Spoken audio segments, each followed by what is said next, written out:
Meg, Kiersten. Meg, what are you doing? I'm dancing. Can't you hear the music, Hannah? There's no music. Yeah, there is, and I know someone who can hear it. Let's hear it for Kiersten, who's going to talk a little bit about music.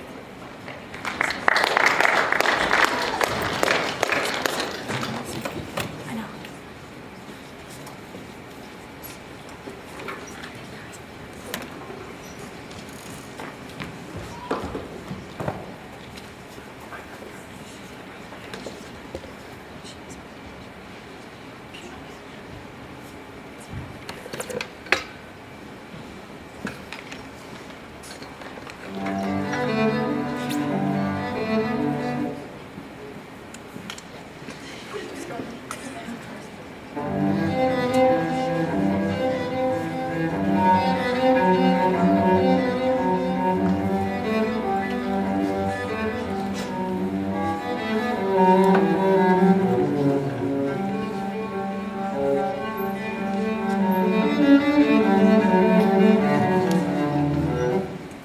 Good morning. I'm going to be talking to you today about the effect that playing and listening to music has on your brain. When you listen to music, your brain is doing work that you may not be aware of.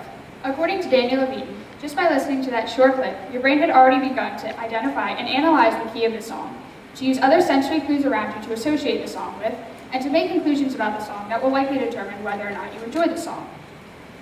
Even if you aren't very familiar with the technical terms of music, your brain begins to do these things at a very young age. These are just a few examples of the effects that music has on your brain. This picture shows to you how music enters your ears and how your ears process music.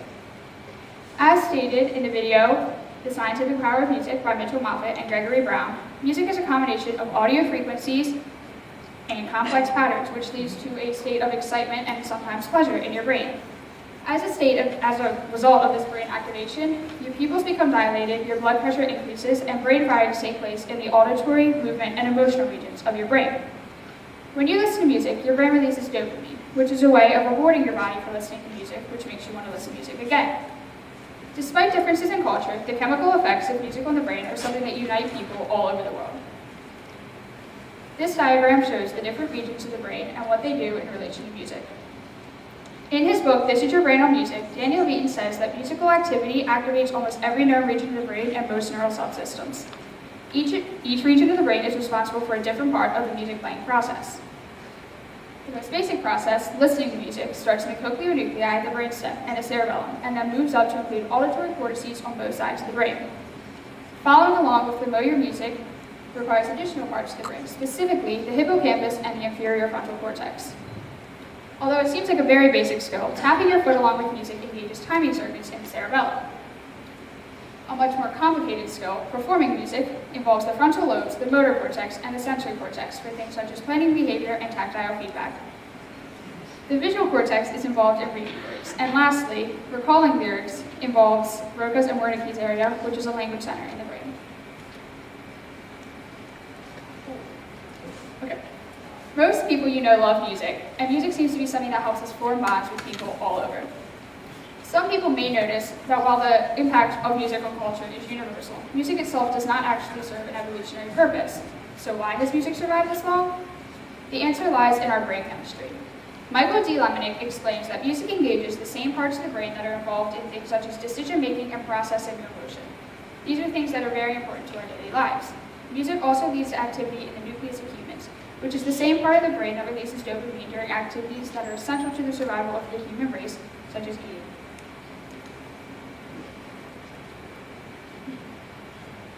Music engages many regions of the brain, which helps to make those regions stronger and allows musicians to develop skills that are useful to them in many aspects of life. In his article, How Music Affects the Developing Brain, George Hicks states that because music requires a much higher level of precision than the brain requires in processing speech, music networks in the brain may allow the brain to develop a higher level of speech processing. Music engages the brain through emotion, repetition, and attention, which leads to brain plasticity, meaning that the brain is able to change its structure based on its function.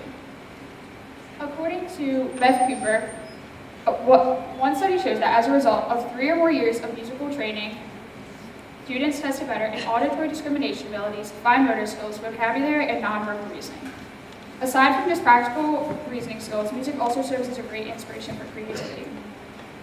Surprisingly, music has physical health benefits too. Most people would agree that music helps to motivate them while they exercise, but most people don't know the science behind it. When you listen to music while you work out, it helps to distract your brain from the task at hand and offset the signs of fatigue that you feel during your exercise. Music also serves as an effective form of treatment for diseases, disorders, and anxiety. Medical conditions such as Alzheimer's, PTSD, autism, and dyslexia are being effectively treated through music therapy. According to Elizabeth Landau, surgery patients who listened to music before their procedures experience less anxiety than people who took anti-anxiety medicine. Many of us know people who struggle from these conditions and experience these things, and having a more effective form of treatment could be life-changing for them. Music can provide insight to a listener's personality and can even impact the way they see the world around them. The tone of the music that you have recently been listening to has a direct correlation to the way you interpret and visual facial expression of the people around you.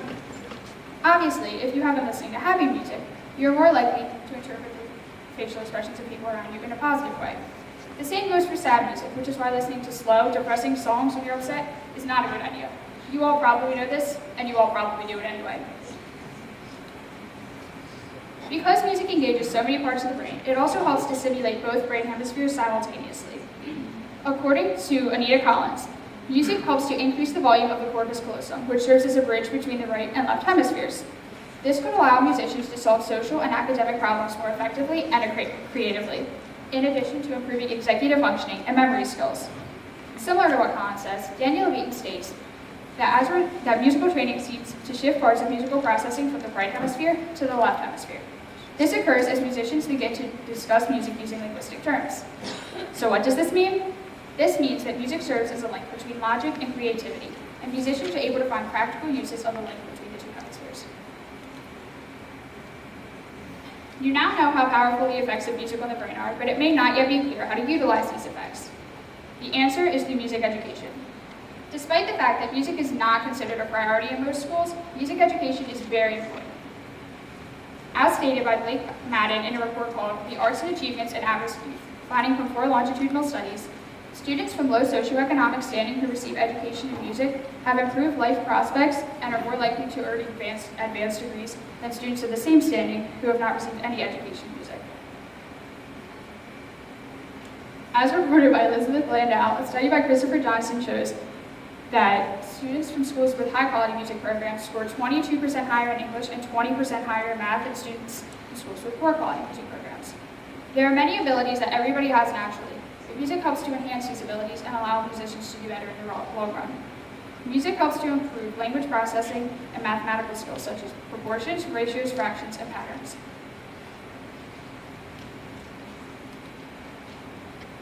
So I can read that.